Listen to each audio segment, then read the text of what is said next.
राष्ट्रीय स्वयंसेवक संघ के मुख्य पत्र ऑर्गेनाइजर में छपे एक लेख के जरिए जम्मू कश्मीर के मुख्यमंत्री मुफ्ती मोहम्मद सईद पर तीखा हमला किया गया है। ऑर्गेनाइजर में छपे इस लेख में जम्मू कश्मीर के मुख्यमंत्री मुफ्ती मोहम्मद सईद से सवाल पूछे गए हैं कि वो भारतीय हैं या नहीं। सीबीआई के पूर्व निदेशक जोगिंदर सिंह के इस लेख में लिखा गया है कि मुफ्ती दोहरे मापदंड के साथ नहीं रह सकते।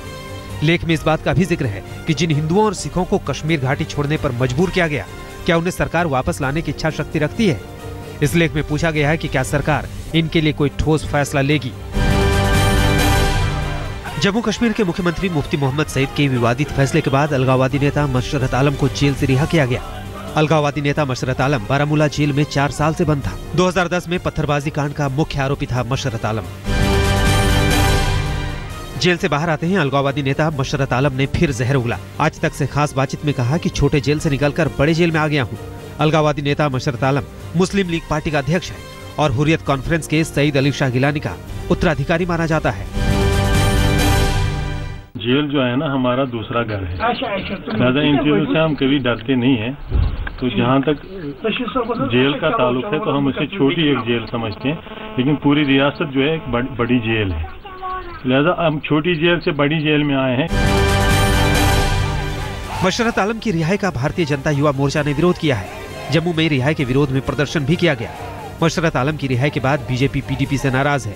पार्टी नेता हिना भट्ट बोली, मुख्यमंत्री को कम से कम गठबंधन के सहयोगी को भरोसे में लेना चाहिए था। मेरे इंफॉर्मेशन तक शायद कैबिनेट को साथ में लेके, अपने डिप्टी चीफ मिनिस्टर को साथ में लेके निर्णय नहीं लिया गया है। अकेले उनका अपना निर्णय लिया गया है, तो बहुत जल्दबाजी है। अलगाववादी नेता मशरत आलम की रिहाई के बाद पीडीपी के अध्यक्ष महबूबा मुफ्ती ने कहा कि उन्हें गठबंधन की चिंता नहीं है। पीडीपी के लिए चुनावी वादे पूरा करना ज्यादा जरूरी है। जम्मू कश्मीर में पीडीपी के रवैये से भारतीय जनता पार्टी की केंद्रीय नेतृत्व भी नाराज है।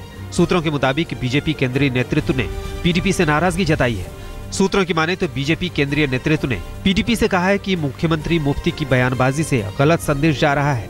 बीजेपी के बड़े नेता ने पीडीपी अध्यक्ष को फोन किया और नाराजगी जाहिर की। साथ ही बीजेपी केंद्रीय नेतृत्व ने राज्य इकाई से मुफ्ती के बयान का खुलकर विरोध करने को भी कहा है। मशरत आलम की रिहाई का पूर्व मुख्यमंत्री उमर अब्दुल्ला ने भी विरोध किया है। ट्वीट कर उमर अब्दुल्ला ने कहा है कि आलम को बाकायदा जम्मू कश्मीर के सेक्शन 120 और 121 के तहत गिरफ्तार किया गया था।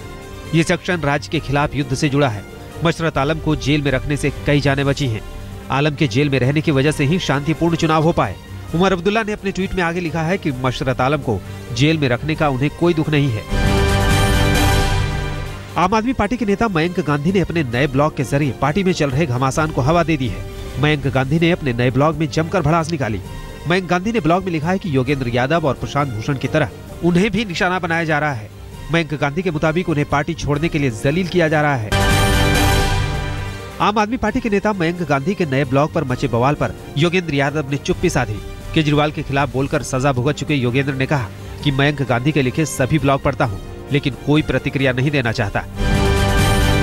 I've been reading about Mayank Bhai's blogs. I don't want to comment on it. आप में जारी आंतरिक कलह पर अंजलि दमानिया ने कहा कि कार्यकर्ताओं को समझ में नहीं आ रहा कि क्या चल रहा है। वहीं अंजलि दमानिया ने योगेंद्र यादव और प्रशांत भूषण पर भी निशाना साधा। साथ ही दमानिया ने यह भी कहा कि पूरी सच्चाई सामने आना जरूरी है। जिसको जो कहना है, एक पार्टी का फोरम है, पता नहीं है कैसे होता है। हम चिट्ठियां लोग लिख करके फिर कहते हैं स्वराज है, बात करके कहते हैं फिर ये स्वराज है, ट्वीट करके कहते हैं फिर ये स्वराज है। तो ये तो नहीं चलेगा, चाहे कोई हो, किसी जगह पर हो, किसी स्थिति में हो। आम आदमी पार्टी के नेता आशुतोष ने अपनी नई किताब the crown Prince, the gladiator and the hope में किया खुलासा। आम आदमी पार्टी में बगावत होने पर नेशनल एग्जीक्यूटिव की मीटिंग में रो पड़े थे अरविंद केजरीवाल। चारों तरफ से उनके ऊपर हमले हो रहे थे और उस संदर्भ में वो राष्ट्रीय कार्यकारिणी की जब बैठक हुई और उस बैठक में भी जब उनके ऊपर कुछ हमले हुए तो अरविंद जी अपने आप को बिल्कुल रोक नहीं पाए। वो बोलने के लिए उठे और कुछ बोल पाते इसके पहले वो फपक कर रोने लगे और उन्होंने कहा कि मैंने अपनी नौकरी छोड़ी, मैंने मुख्यमंत्री का पद छोड़ा, मैंने अंबानी के खिलाफ लड़ाई लड़ी, मैंने नरेंद्र मोदी के खिलाफ लड़ाई लड़ी, मैंने पूरी सरकार के खिलाफ लड़ाई लड़ी। मैं यहां अपनी पार्टी के वरिष्ठ नेताओं के खिलाफ लड़ने के लिए नहीं आया।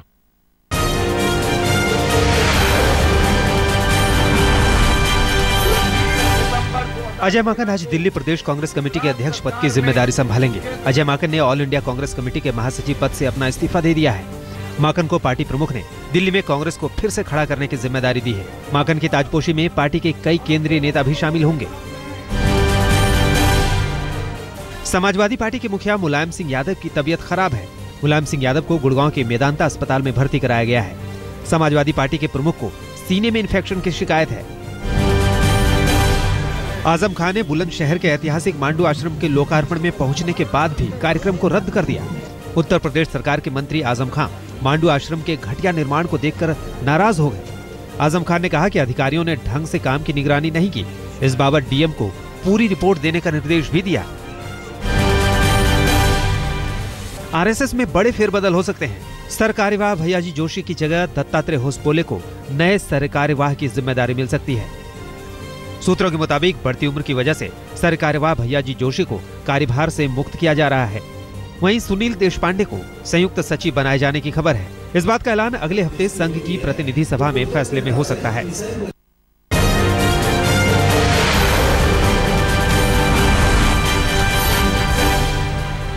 रेप के आरोपी को जेल से निकालकर मारने की घटना के बाद अब दीमापुर में स्थिति धीरे धीरे सामान्य हो रही है। केंद्र सरकार ने राज्य सरकार से सभी जरूरी मदद देने का आश्वासन दिया है। दीमापुर के एसपी और डीसी को निलंबित किए जाने के बाद जेल सुपरिंटेंडेंट को भी निलंबित कर दिया गया है। केंद्रीय गृह मंत्री ने मुख्यमंत्री से दोषियों के खिलाफ सख्त कदम उठाने को कहा है। रेप के आरोपी कैदी का शव शनिवार को सेना के हेलीकॉप्टर से असम के करीमगंज भेजा गया। 4 दिन पहले रेप आरोपी को उत्साही लोगों ने जेल से निकालकर मार डाला था।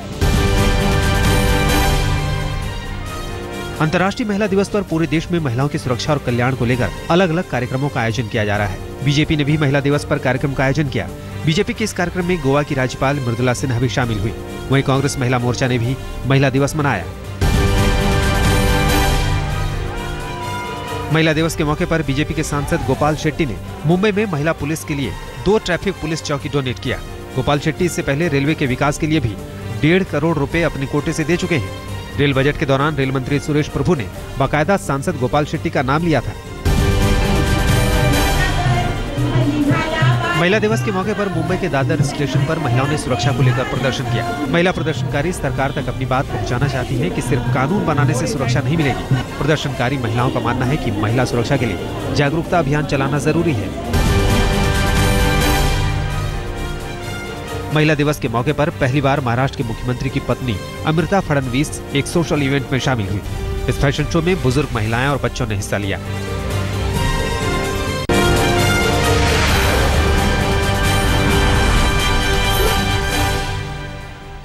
पूरे उत्तर भारत में अगले 48 घंटे तक बारिश होने की उम्मीद है। मौसम विभाग के मुताबिक मैदानी हिस्से में जहां बारिश होगी वहीं पहाड़ी इलाकों में जमकर बर्फबारी होगी। जम्मू कश्मीर और हिमाचल प्रदेश में आज भारी बारिश और बर्फबारी की आशंका है। वहीं मध्य भारत में भी 11 मार्च तक बारिश होने की उम्मीद है।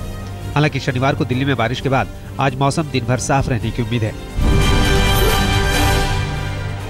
जम्मू श्रीनगर राजमार्ग एक बार फिर बंद हो गया है। जवाहर टनल के पास भारी बर्फबारी की वजह से राजमार्ग बंद करना पड़ा। ट्रैफिक पुलिस के मुताबिक यात्रियों से भरे 15 बस फंसे हुए हैं।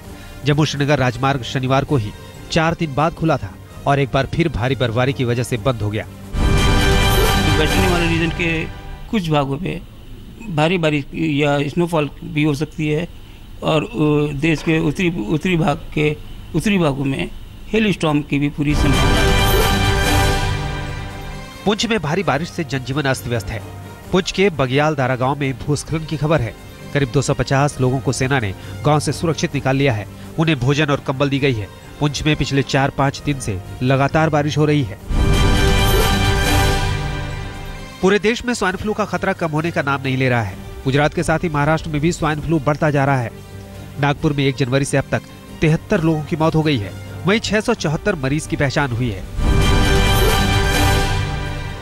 महाराष्ट्र के मुख्यमंत्री देवेंद्र फडणवीस ने अपने कुलदेवता की पूजा की। फडणवीस पुणे के इंदिरापुर अपने परिवार के साथ पहुंचे और लक्ष्मी नरसिंह मंदिर में पूजा की। महाराष्ट्र को सूखे से मुक्ति दिलाने की मुराद लेकर फडणवीस मंदिर गए थे। शराब पीकर मारपीट करने के मामले में फिल्म अभिनेता आदित्य पंचोली को गिरफ्तार किया गया है। जुहू के 5 सितारा होटल सी प्रिंसेस के पब ट्रिलॉजी में मारपीट के मामले में सांता क्रूज पुलिस ने गिरफ्तार किया है। पुलिस मामले की जांच में जुटी है। आदित्य पंचोली पर पब के बाउंसर को मोबाइल फोन से मारकर सिर फोड़ने का आरोप है। आदित्य पंचोली हिंदी गाना नहीं बजाए जाने से नाराज हुए थे। अहमदाबाद में 5 साल की मासूम से रेप की कोशिश की गई। दुष्कर्म में असफल रहने पर आरोपी ने बच्ची की छाती में सरिया घोंप दिया। बच्ची की हालत गंभीर बनी हुई है। वहीं पुलिस ने आरोपी को गिरफ्तार कर लिया है। जिस जगह ये घटना घटी है, आरोपी उसी निर्माणाधीन अपार्टमेंट में सिक्योरिटी गार्ड है। उन्नाव में प्रदर्शन कर रहे महिला की बेरहमी से यूपी पुलिस द्वारा पिटाई करने की खबर है। लोग एक शख्स की मौत के खिलाफ प्रदर्शन कर रहे थे। शनिवार को एक कार ने बाइक सवार युवक को टक्कर मार दी थी, जिसमें एक युवक की मौके पर ही मौत हो गई थी। वहीं 2 लोग गंभीर रूप से घायल हो गए। दिल्ली से सटे नोएडा में मंचलों की गुंडागर्दी, छेड़छाड़ से रोकने पर टेलीकॉम विभाग के अधिकारी पर दनादन चलाई गोलियां। 3 लड़कियों को 2 बाइक सवार छेड़ रहे थे। तभी टेलीकॉम विभाग के डीजीएम सुशील कुमार ने बदमाशों को रोकने की कोशिश की थी। विशाखापत्तनम में एक युवती से 2 भाइयों समेत 4 लोगों पर बलात्कार का आरोप। खबर है कि हैदराबाद से शादी में शरीक होने आई युवती को किडनैप किया गया, फिर उसे एक अलग जगह ले जाकर गैंगरेप किया गया।